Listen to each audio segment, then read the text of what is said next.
Let's look at captains briefly then, because we've nearly done 2 hours. I think we're going to 2 hours. Yeah, Bloody well, hell! Wow. There's more people. There's 1,200 people watching. It's fine. Like and sub, please. Yeah, like a sub. Yeah, do it early. So, the captain matrix. Just looking ahead at this. Obviously, we've got the double game weeks in there now, and Salah, I think, is the standout captain. I think we agreed that for game week 19. But before that, looking at the highlighter captain, it's Fernandes against Leeds. You could get away with Kane and Son, I think, at home to Leicester. Yep. And then you're going Salah, De Bruyne, Kane, Son for the Fulham game. So you kind of want your Spurs covered there. So it's quite tricky because actually Spurs 16 and 17, we've talked about not playing your wild card or making your transfers to cover the double game week. And as we've said, Kane and Son don't have that double game week, but they're the best captains for 16 and 17. So this is the problem that we've got. I mean, are you going to keep Son with that in mind? Well, I'm half tempted to be thinking about ways of losing Son for Kane.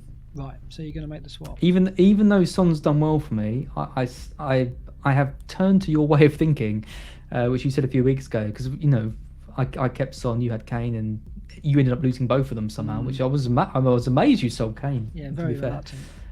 Yeah, but I am starting to think Kane is the better option. So I've been happy with Son. His returns have been great. He delivers pretty much every week. But if I'm looking at one going forward, I think I would probably keep Kane. And this week, I honestly think if you've got Kane, I think he's the best captain. Yeah. You think Kane this week over Fernandes? Yeah, I do. Right. Well, let's look at the data for that. I mean, at the moment, you've got to say the case for Fernandes is based mainly on Leeds' defensive data. The last 4 game weeks, Leeds have conceded a big chance every 25 minutes. Right. So that's huge. Right. So you got to look at that and think they're going to concede four big chances to United, maybe more, based on the data of the last 4 game weeks. So that is why Fernandes leaps out. It's not because of his individual data, because when you look at him up against Grealish, De Bruyne, Kane, Salah, he's not up there. And he blanked tonight as well against Sheffield United, so probably his stock has reduced a bit, maybe faith in him has reduced a bit.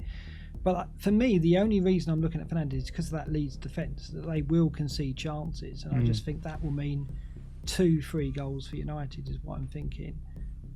You look at Kane, and yes, 19 goal involvements. He's had a chance a shot every 23 minutes.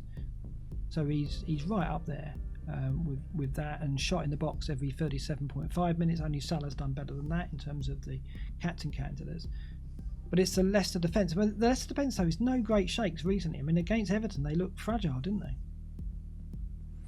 Yeah, they did, and you never really know what you're going to get. Sometimes they look like unbeatable, and like I said with Ndidi there, he's like a kind of Kante light, isn't he? Like he's just all over the place, making such good tackles, interceptions, and winning the ball back for them. He's so important now going forward. But then they have him in the team, and they lose 2-0 to Everton.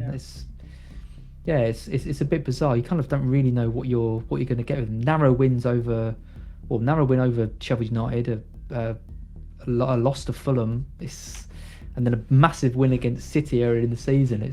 I don't know. They're a bit of a strange team to predict this year, and it's like Rodgers hasn't really quite got the system figured out. Barnes is in and out of the team, and Perez as well, and Tielemans. I don't know. I don't really get them. Whereas Spurs are so.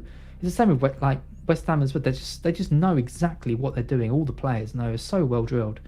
So yeah, that's why I fancy Spurs to win. The only thing is that if Spurs get 1 or 2 goals up, even 1 goal up, I just kind of don't trust Mourinho to not go, right, we'll take that, we'll just sit back now.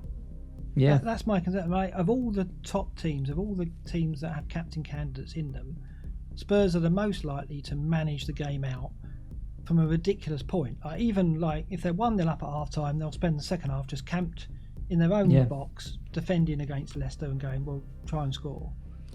But that could suit Son on the counter. If Leicester are pushing on, and I don't know, it's hard to predict. You never really know with Spurs. They are that kind of team now. They're a very, very frustrating team to play against, I think. Well, I look at the Leicester's defensive data here, and look at, in terms of minutes per chance conceded over the last 4 game weeks, of the defences against the captain candidates, they're the best. 9.73 minutes per chance conceded.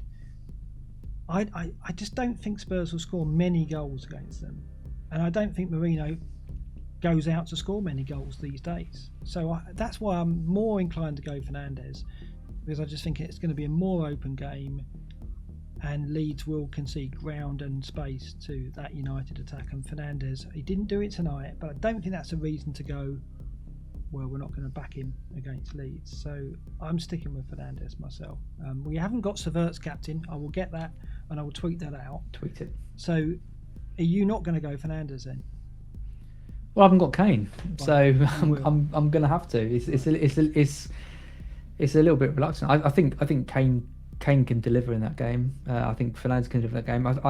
I don't mind captaining Salah in any game. I don't care who they're playing. I don't think Salah away at Crystal Palace is a bad game for Salah, because we know what he's capable of. I think this week is a tricky week for the captain. City have got a tricky game. Spurs have. Liverpool have.